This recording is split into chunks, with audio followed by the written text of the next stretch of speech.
And हो जाएगा। और अब बात करते हैं राजस्थान की। राजस्थान के सीएम अशोक गहलोत एक बार फिर से सियासी जादूगरी दिखा रहे हैं। राज्यसभा में राजस्थान से कांग्रेस के 3 कैंडिडेट जिताने के लिए इन्होंने एड़ी चोटी का जोर लगा दिया है। सियासत में बाड़ेबंदी तो डिक्शनरी में गहलोत के नाम ही दर्ज होने वाली है। तमाम विधायकों को उदयपुर लाना, हफ्ते भर 5 स्टार बाड़े में बंद रखना, मन बहलाने के लिए हर तरह का एंटरटेनमेंट कराना। यकीन करेंगे इस आलिशान बाड़ेबंदी पर कितने खर्च हुए हैं? तकरीबन 4 करोड़ रुपए।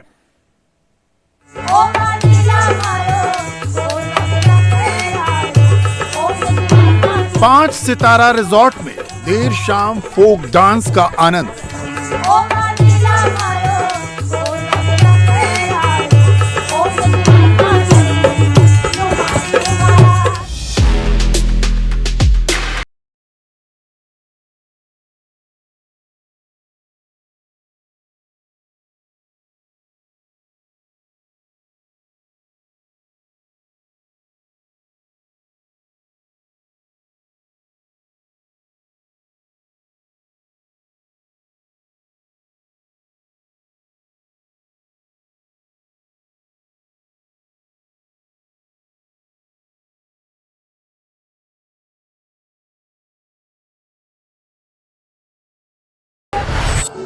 और फिर भी मन न भरा तो अपना गीत संगीत का शौक।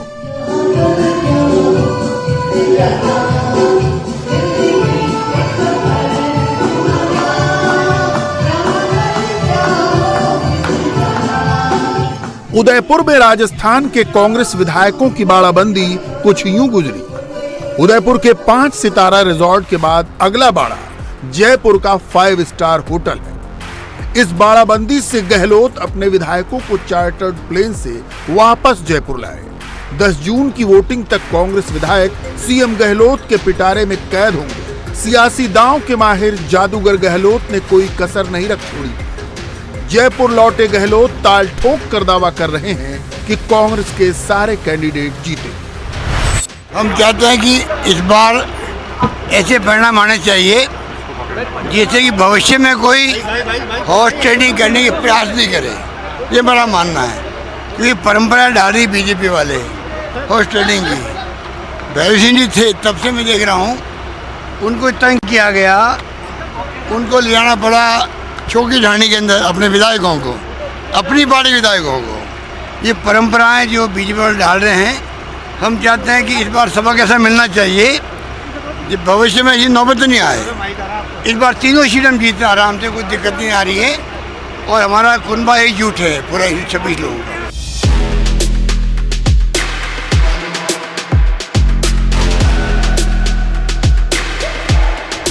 उदयपुर के 5 सितारा रिजॉर्ट से अब तमाम विधायक जयपुर पहुंच चुके हैं। देखिए इन बसों में इन तमाम विधायकों को लेकर जयपुर के 5 सितारा होटल में लाया जा रहा है। राज्यसभा चुनाव से पहले सरकार ने पूरी ताकत लगा दी है विधायकों को अपने पास रखने के लिए और अनुमान लगाया जा रहा है कि एक 5 सितारा रिजॉर्ट में 1 हफ्ते रुकने के बाद अब 5 सितारा होटल तक रुकने तक अनुमान लगाया जा रहा है लगभग करोड़ों का खर्चा आया है। और इसके बाद अशोक गहलोत ये चाहते हैं कि कोई भी विधायक उनके हाथ से छिटक ना जाए, क्रॉस वोटिंग ना हो जाए, यानी कांग्रेस के पास जो 126 विधायक हैं वो वैसे के वैसे ही बने रहें। और इसकी अगुवाई करने के लिए खुद अशोक गहलोत मौजूद हैं। बस की सबसे अगली सीट पर मुख्यमंत्री अशोक गहलोत मौजूद हैं और तमाम विधायक उनके साथ मौजूद। और इन विधायकों को उदयपुर से जयपुर लाने के लिए एक विशेष विमान, एक बड़ा विमान लाया गया है और उसके बाद जयपुर लाया और जयपुर में इन बसों में बैठाकर ये तमाम विधायक आप देखिए विक्ट्री का साइन करते हुए यहाँ से जा रहे हैं। बसों में बैठाया गया है और ये सीधे 5 सितारा होटल जयपुर में जाएंगे जहाँ पे लगभग 24 घंटे यहाँ पर रहेंगे और उसके बाद राज्यसभा चुनाव के लिए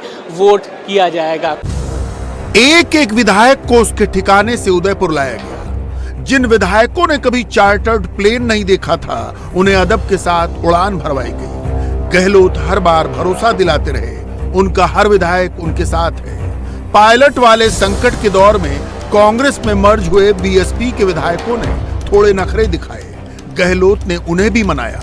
हाँ, किन शर्तों पर मनाया ये नहीं बताया। इन्होंने सिर्फ इसलिए ज्वाइन की पार्टी कि राजस्थान के अंदर जब 99 सीटें आई थी कांग्रेस की, तो वही राज्य के इंटरेस्ट में हम जीत के तो आ गए हैं, अब हम चाहेंगे कि गवर्नमेंट स्टेबल रहे, मजबूत बने। उसके लिए इन्होंने कांग्रेस ज्वाइन करना, मर्ज करना का निर्णय किया, जिसकी सोच इतनी बड़ी हो कि राजस्थान में गवर्नमेंट स्थायित्व रहे, मजबूत रहे, और वो तभी रहेगी जब हम लोग संख्या बल में मैजिक नंबर पार करेंगे।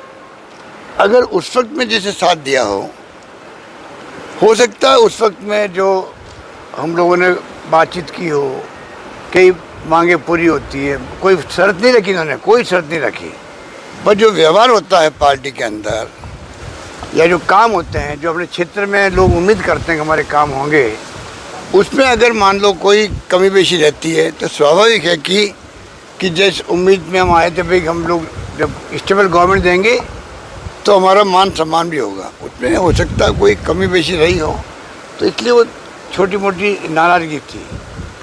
और मैं समझता हूँ कि आज सब मेरे साथ यहाँ आए हैं, आप देख रहे हैं कि किसी को शिकायत नहीं, सब मिलकर के तीनों सीटें कांग्रेस जीतेगी।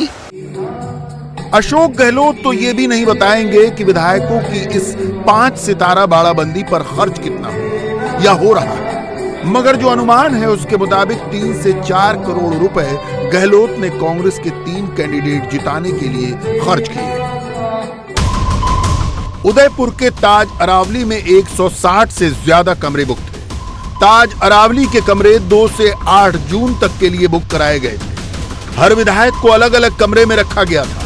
इसके अलावा उम्मीदवार और स्टाफ के लोग भी शामिल थे। एक विधायक का प्रतिदिन का खर्च करीब 25,000 था। इस बाड़ाबंदी पर रोजाना 35 से 40 लाख खर्च किए गए। इसके अलावा 1 लाख प्रति घंटे का चार्टर्ड प्लेन का भी खर्च है। अभी इसमें वो खर्च शामिल नहीं जो जयपुर के 5 स्टार होटल लीला पे होगा। हालांकि गहलोत सिर्फ बाड़ाबंदी के भरोसे नहीं है। दाएं बाएं होते नेताओं पर अंकुश लगाने के लिए गहलोत ने अब उनके खिलाफ पुराने केसों की फाइल भी खोल दी। ऐसे नेताओं की तादाद दर्जन भर से ज्यादा है। इनमें कांग्रेसी और निर्दलीय तो हैं ही, कहने के लिए बीजेपी के नेता भी हैं। 3 विधायकों वाली पार्टी आरएलपी के सांसद हनुमान बेनीवाल भी हैं। इतना बड़ा अपमान राजस्थान के नेताओं का आज से पहले कभी नहीं हुआ। ये जो इस बार की सरकारों के अंदर हो रहा है, पहले भी राज्यसभा के चुनाव हुए थे, आरोप लगते रहे, लेकिन जिस तरह के गंभीर मामले, जिस तरह की बाड़ाबंदियां, जिस तरह फोन टेप, जिस तरह के मुकदमे, जिस तरह जबरन बुलाना, मुकदमे पे विधायकों को जबरन बुलाना भी, वो मैं पढ़ रहा था कि कोटा के एमएलए का पुराना मुकदमा निकल के उसको थाने बुला लिया। आज क्या आवश्यकता पड़ गई, अचानक क्या हो गया ऐसा? आप इस तरह रोक थोड़ी सकते हो लोकतंत्र के अंदर। ये सरकार का दुरुपयोग है, सरकार को दुरुपयोग नहीं करना चाहिए। चाहे दिल्ली की सरकार हो, चाहे राजस्थान की सरकार हो। अगर दिल्ली की सरकार भी ईडी की आड़ में, सीबीआई की आड़ में किसी को डराती तो वो भी गलत है, और राजस्थान की सरकार फोन टैपिंग और इस तरह पुलिस और कानून का भेद दिखा के, डंडे का भेद दिखा के डराती, वो भी गलत है। हम तो दोनों के खिलाफ हैं, और दोनों के खिलाफ राष्ट्रीय लोकतांत्रिक पार्टी राजस्थान में मजबूती से इस बार तीसरा विकल्प बनेगी। राजस्थान में 10 जून को 4 राज्यसभा सीटों के लिए वोटिंग होनी है। मैदान में 5 उम्मीदवार हैं। कांग्रेस की ओर से प्रमोद तिवारी, मुकुल वासनिक और रणदीप सुरजेवाला हैं। बीजेपी के घनश्याम तिवारी और निर्दलीय सुभाष चंद्रा है। कांग्रेस का डर यह है कि अगर क्रॉस वोटिंग हुई तो उसकी एक राज्यसभा सीट फंस सकती है। लिहाजा इतनी कसरत के बावजूद कांग्रेस दूसरों पर ही लोकतंत्र के चीरहरण का आरोप लगा रही है। हमें ये विश्वास है कि कल के चुनाव में प्रजातांत्रिक बहुमत की जीत होगी। प्रजातंत्र का चीरहरण करने वाले लोग जो धन बल, सत्ता बल, ईडी, सीबीआई, इनकम टैक्स के भरोसे यहाँ आए हैं, उन्होंने पहले पिछले राज्यसभा के चुनाव में भी भाजपा के लोगों ने मुंह की खाई थी, इस बार भी वो मुंह की खाएगी। सच जीतेगा, बहुमत जीतेगा, प्रजातंत्र जीतेगा, संविधान जीतेगा, कानून जीतेगा, नैतिकता जीतेगी। जैसे एक समय में सीता मैया का चीरहरण हुआ था, वो अब प्रजातंत्र का चीरहरण करना चाहते हैं। आइए अब रुख करते हैं महाराष्ट्र का। मुंबई के ताज प्रेसिडेंसी में बीजेपी ने अपने विधायकों का प्रशिक्षण शिविर लगाया। रेल मंत्री अश्विन वैष्णव को प्रभारी बनाकर मुंबई भेजा गया है। महाराष्ट्र में बीजेपी ने 3 उम्मीदवार खड़े किए हैं। एक सीट पर कांटे की टक्कर है। इस आखिरी और 6वीं सीट के लिए ही सारी लड़ाई है। बीजेपी के पीयूष गोयल और डॉक्टर अनिल बोंडे का जीतना तय है। एनसीपी के प्रफुल्ल पटेल, शिवसेना के संजय राउत और कांग्रेस के इमरान प्रताप गढ़ी का भी जीतना तय है। आखिरी सीट के लिए जंग है बीजेपी के धनंजय महाडिक और शिवसेना के संजय पवार के बीच। मजे की बात है कि धनंजय महाडिक उसी ट्राइडेंट होटल में ठहरे हैं जहां शिवसेना ने अपने और समर्थक निर्दलीय विधायकों को ठहरा रखा है। बीजेपी के नेता अपने धनंजय महाडिक से मिलने के बहाने वहां खूब आ जा रहे हैं। कभी कांग्रेस में रहे और अब बीजेपी में शामिल हो चुके कृपा शंकर सिंह भी उन नेताओं में एक है। शिवसेना के विधायक इस होटल में है, बीजेपी के नेता यहाँ क्या कर रहे हैं कृपाशंकर? नहीं, मेरा तो रूफ टॉप पे कार्यक्रम है हमारे बहुत फैमिली फ्रेंड के, उसके लिए मैं आया, वहीं जा रहा हूँ। तो अगर निर्दलीय विधायक मिलते हैं तो आंखें बंद कर लेंगे या मुलाकात करेंगे? नमस्कार करेंगे, बात करेंगे, कहेंगे कि कल चुनाव है, मतदान करिए, हमारे धनंजय महाडिक को मतदान करिए, राज्यसभा में अच्छा काम करेंगे, लोकसभा में रहे हैं, मिल जाएंगे, जरूर कहूँगा। आशीष शेलार भी कल पहुंच गए थे इस होटल में, उसके बाद भी हलचल बढ़ी। बीजेपी के नेता लगातार इस होटल में पहुंच रहे हैं। नहीं, ये कोई मतलब अलग ढंग के लोग थोड़े, सब अपने लोग हैं, कोई किस पार्टी से मिले हैं, हम लोग राजनीति में हैं, मिलना जुलना तो लोगों को रहना ही चाहिए। मगर महाराष्ट्र विकास अघाड़ी को आज बड़ा झटका लगा जब अदालत ने जुडिशियल कस्टडी में चल रहे अनिल देशमुख और नवाब मलिक को राज्यसभा के लिए वोट देने की इजाजत नहीं दी। इससे शिवसेना खेमे में खासी हताशा है और यह हताशा संजय राउत के बयान में साफ पढ़ी जा सकती है। देखिए, वोट करने का उनका अधिकार है, वो चुने हुए विधायक हैं। ऐसे चुनाव में उनको वो अधिकार मिलना चाहिए, लेकिन ये ईडी का जो कोर्ट है ये सब कुछ होने नहीं देता, उसमें बहुत बड़ा राजनीति पॉलिटिक्स चल रहा है। लेकिन ठीक है, ये हो गया है, फिर भी हमारे 4 उम्मीदवार जीत जाएंगे। पर सर कहीं ना कहीं लगता है इंटैक्ट रहेंगे, क्योंकि बीजेपी के नेता भी लगातार यही होटल में आ रहे हैं। कृपा शंकर देखा हमने, आशीष शेलार आके गए, आने तो उससे क्या होता है। अभी मैं भी जा रहा हूँ ताज में, ताज प्रेसिडेंसी में, मैं भी जा रहा हूँ ना ताज प्रेसिडेंसी, वहाँ जो उनके लोग बैठे हैं, मैं वहाँ जा रहा हूँ। सब एमएलए इंटैक्ट है। हाँ, देखिए कल क्या होता है। वोटर विधायकों को पटाने, अपने खेमे में लाने का सिलसिला शुक्रवार की सुबह तक चलेगा, आखिरी दम तक चलेगा। मगर नवाब मलिक और अनिल देशमुख के वोटों की शॉर्टेज एनसीपी के लिए निजी नुकसान है, जिसे वो अब तक न्यूट्रल बैठी एआईएमआईएम को मनाकर उसके 2 वोटों के जरिए पूरा करने की कोशिश में है।